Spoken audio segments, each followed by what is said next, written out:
So this video is going to have to do with the very first time that I ever used a Macintosh and other Apple products.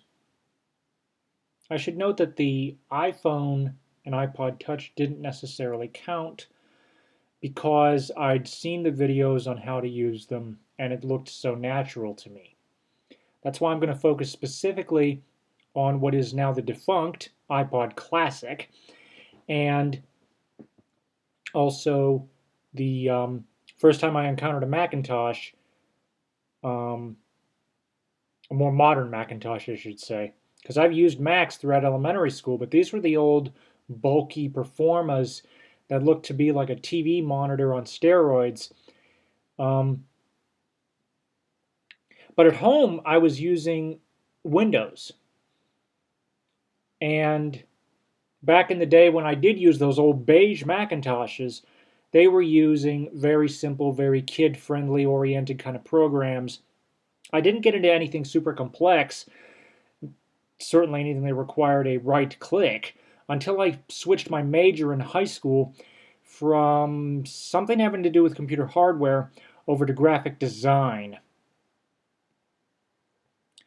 When I did, I had recently purchased an XP, or gotten an XP monitor, computer, tower for Christmas.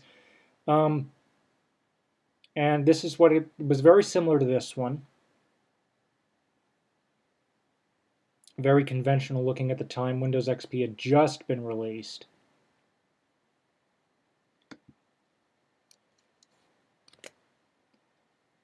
So what issues did I have on the Macintosh? Well, first of all, I didn't know how to right-click. There was only one button here. Now keep in mind, in elementary school, again, I never used anything that required a right-click, so I never gave it any thought.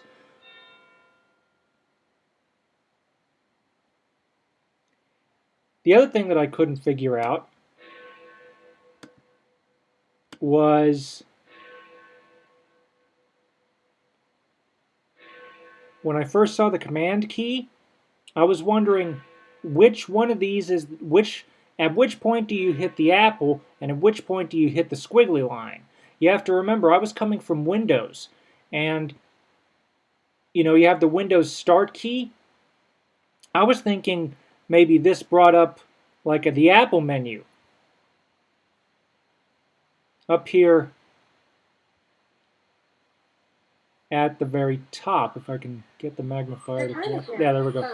So I thought the Apple key, I thought pressing the Apple key would activate the Apple menu.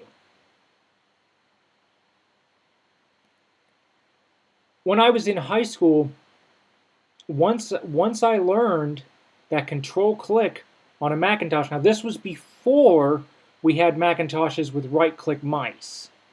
Okay, this was before they tried to really ramp up and push Windows converts. And before you could run Windows on a Macintosh. So we didn't have a right click back then. At least not with Apple branded mice, which is all I'd ever used. You had to use control click. Once I learned that, it became second nature very, very quickly. Same thing with, let's take a look at these icons here in this folder.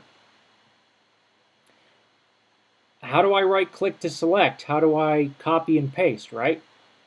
Well, I spoke to my teacher about that. She said, just drag and click. When I started dragging that mouse and it highlighted, I was like, oh. It clicked. It clicked immediately.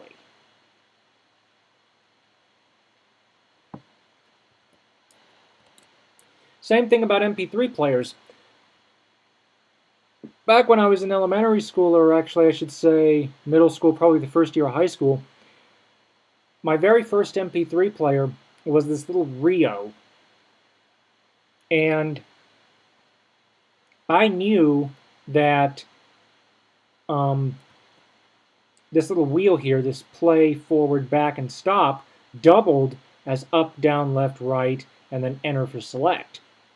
You know, that's the kind of world I was coming from. Now, I had to return the Rio because there was a very serious problem with the battery. It wasn't taking a charge and was overheating, and the unit was brand new. So we decided not to we just decided to do a refund. We didn't do an exchange, but the rest is history anyway. So several years later when we were, oh, and then, so after that one, I got this Rio, which used this little jog dial over here. But same thing, up and down, physically moving the dial up and down and pushing in to select. Okay?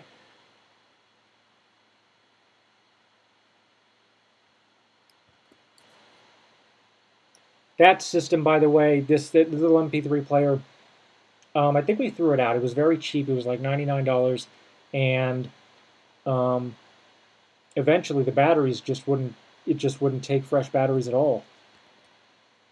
So in 2005, when it came time to get one of my relatives an iPod for their graduation, I walk in there and I look at this little wheel here on the front, and I'm clicking it up, down, left, right, and here comes this store rep. He's like, "Can I help you? You interested in an iPod?" And I just look at him. I point at the iPod and I said, "I don't like this." He's like, "Well, what's wrong with it?" He says, and I said, "Where's my up, down, left, and right? Where are my arrow keys?" "Oh, here, I'll show you." And he just takes his finger and he scrolls down around on the click pad in a clockwise direction. This was another one of those, oh, kind of moments. It's like you're so used to the other way of doing things. You're so used to doing things with a Microsoft Windows PC.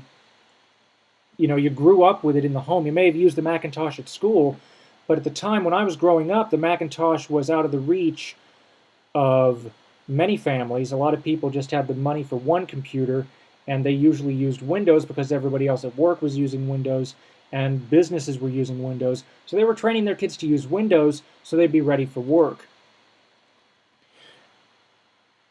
So, the Macintosh wasn't as proliferant. So you can imagine the very first time when I came over to one, how do I do this? How do I do that? The other thing is, I didn't find out until, when? I think maybe my sophomore year in high school, and these computers still had OS 9. There was no magnification. Unless I was granted administrative privileges, then I could get the magnification I needed. But of course, the school teachers were unaware of my needs, and in the sense that what I would do is I would lean in close to the screen because I figured I could see well enough if I do that.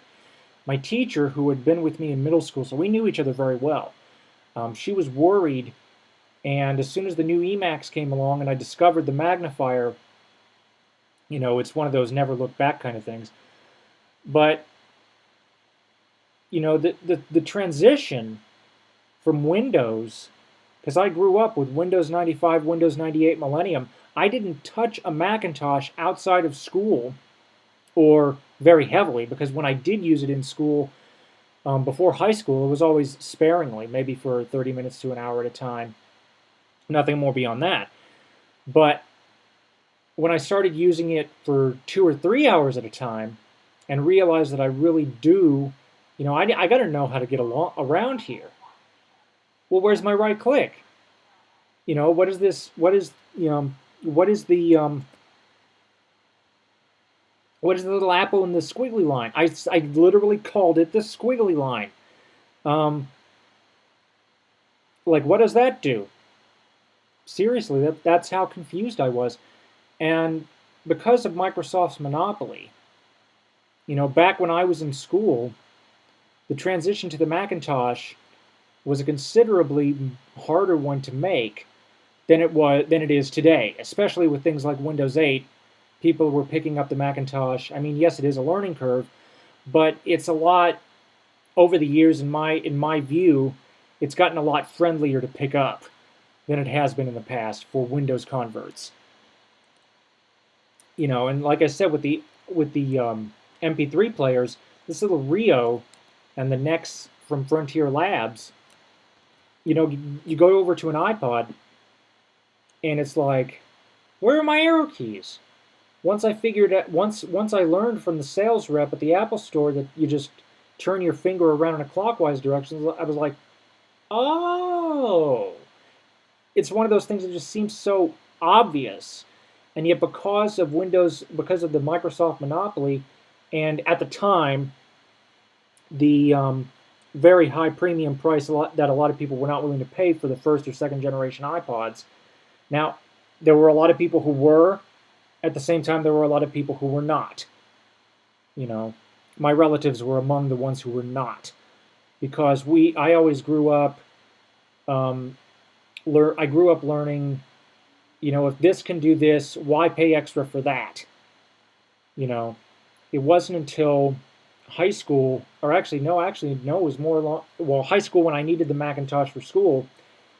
But then, when I got to college, I got a Windows PC for graduation from high school. It wouldn't last me through the 2 back-to-back classes that I had. The battery life was horrible. I had to carry my power brick.